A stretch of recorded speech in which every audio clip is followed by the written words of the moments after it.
Motherfuckers! Excuse me! Taxi! Okay, man, we're looking around. This is the 77 WABC minicast. Well, we're back with one of the most interesting men I personally know and successful. He is the CEO and founder of Abacus Global Management. Jay Jackson, welcome back. Thank you. That intro sounded a little bit like a beer commercial, like the most interesting man in the world. I appreciate that. That's amazing. Now, when you say it that way, we got to do it again. No, I'm only kidding. You're a kind of a legend around here, and what you're doing is incredibly unique. Mm-hmm. First of all, Abacus Global Management. How did you guys come up? Why an abacus? So Abacus is fascinating. I mean, we all know it's the original calculator. But people automatically assume that it goes back to Asia, and it doesn't, actually. It's in Babylonia and then Middle Eastern Europe for many, many years. Of course. That's a very Asia took it. They took the technology. Now, I got to be careful. They did? Well, I mean, that was a China joke. But I know, and things haven't changed. They haven't changed. But with that said, yes, Abacus was about math for your life. Right. And having a better understanding of what we do is we capitalize on people better understanding their medical profile, their lifespan, and how to apply that across several financial areas. Their life insurance policy, how they allocate, making sure they don't run out of money in retirement. And it's a massive, massive market. So a lot of people don't think this way. They've never thought this way. They just think, I'm going to retire and I need a great big chunk of change and, hope for the best. Right, right. And they don't know how to allocate it, right? Like one of the things I always sit back on is I look at Warren Buffett. Warren Buffett accumulated almost all of his wealth past age 65. What really happened was that he talks about the power of multiples, meaning that the doubles really matter. And so if you have a large sum of wealth at 65 and you kind of had this payout you've been saving for, the biggest mistake you can make is not understand how much time you have to either receive your doubles or, for that matter, how much maybe limited time you have and how much income you should be taking. And what I mean by that is I kind of talk about the tale of two neighbors. They're both 65. They're both male. They have both, similar amounts of money that they've saved for retirement, maybe a couple $1 million apiece. If they both go into a financial planner, they get the exact same plan today. The problem is person A has a 28-plus year lifespan, great genetic history. Person B has chronic disease with a 12-year lifespan. Those two things don't add up. But what should happen is that most of the time they both take the very same similar small amount of income, maybe 4 to 5% per year off of their savings. What we say is that person B with a shorter lifespan, you should be taking double that. How would you like to double your retirement income just by understanding the data? Your data. This is your customizable data. The most valuable resource or asset anyone has is time. How do we not have a better appreciation for that when it matters most, which is walking into retirement? So you have this data and you present it to your customers or your clients. And you can mention LifeArc if you want here, but I am fascinated by their reaction when you tell them how long they have left to live in probability. Yeah, it is so interesting. The initial mindset, and when I first started sharing data like this with our own clients, was that they were going to potentially be argumentative and be like, no, that's way too short. I'm going to live a long time. But actually the exact opposite is true. When we aggregate this data and information, and it's pretty accurate because we take their personal medical profiles, compare it to people just like them all over the United States, and then compare that to what those mortalities look like over time. Like when did those people actually pass away? So it's a big data set. And then we come back and we're saying, look, like you're 80 years old. You've got plus or minus, 7+ years left as a potential lifespan. Their number one response by far is always the same. There's no way I'm living that long. No way. Because they don't feel good, or maybe they haven't saved enough, or maybe they haven't planned, or one way or another. And what we do is now with the data, they can start to make decisions, not just for them, but for their family. Greg, there's about to be $120 trillion wealth transfer. Biggest thing that's ever happened in the United States. Like this is coming in real time. Every major financial firm is trying to deal with this. No one is talking about what matters. They all have products to solve for this, right? Oh, put them in an annuity or some other type of private credit product that's going to give you yield, instead of saying, well, wait a minute, when's that wealth transfer going to occur?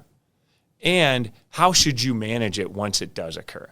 And that time is the most important component of the conversation. So yeah, Abacus developed a program called LifeArc, We've been using this program institutionally for insurance companies, for pension funds, and now we have this available to everyone. And they can go to abacuslifearc.com and they can literally run their own lifespan, customized solution, load up their meds. If they don't have them, we'll get them for you. And then we can run these solutions for you and then start to give you some better predictions on how you should be allocating your money. You can get them for them, because actually when I hear about my medical records, I think, where the hell are they? And, what doctor? And what happened? How do you can get them? We can. So there's generally large storage of companies that do storage of medical files.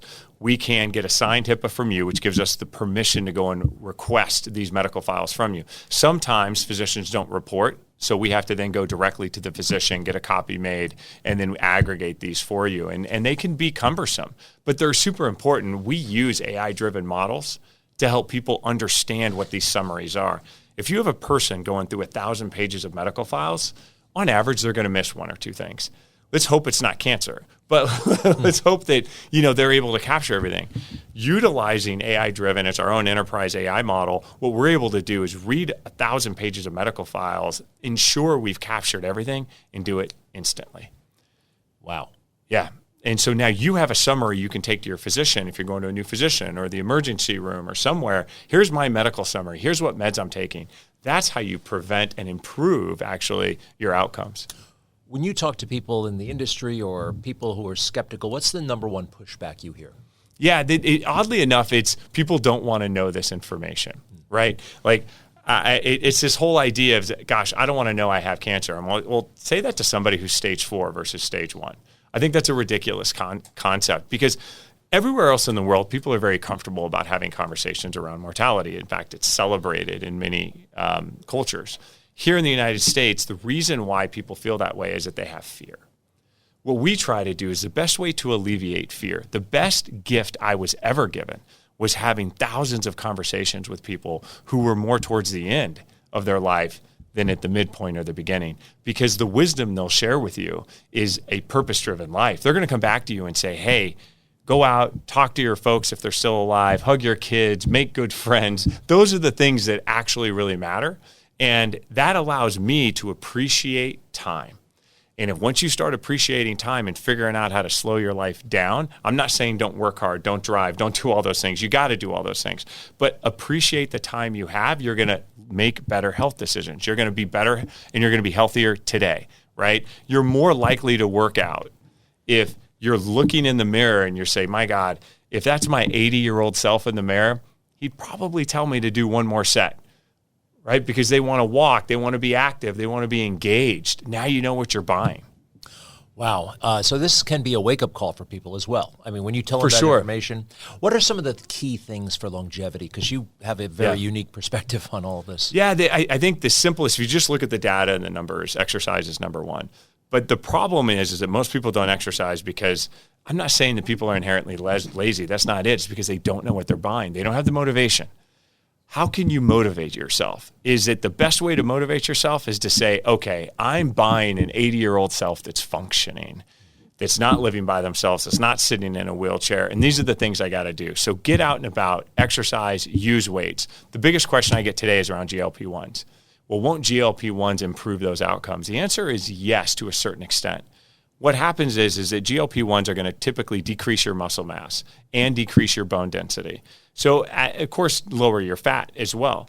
But you have to be working out. You have to be looking at supplements where they make sense. I think taking creatine in your 50s can make a ton of sense because you want to be replacing that muscle mass as you're losing it. You lose 2 to 3% of your muscle mass per year past age 55.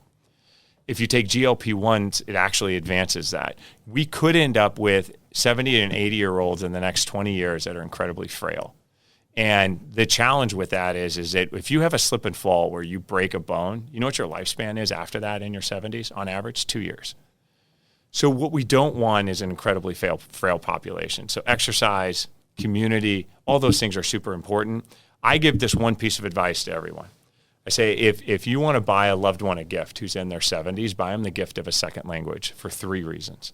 1, neurologically, it will improve and help delay early onset dementia.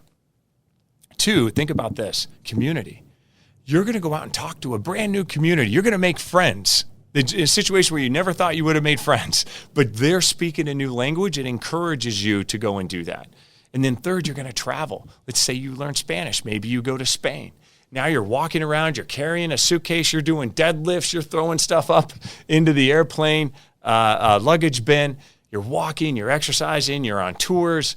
All of those things are going to have a massive impact to not just your lifespan, but I think more importantly, how healthy you're going to be in your lifespan. And that's nothing more important than that.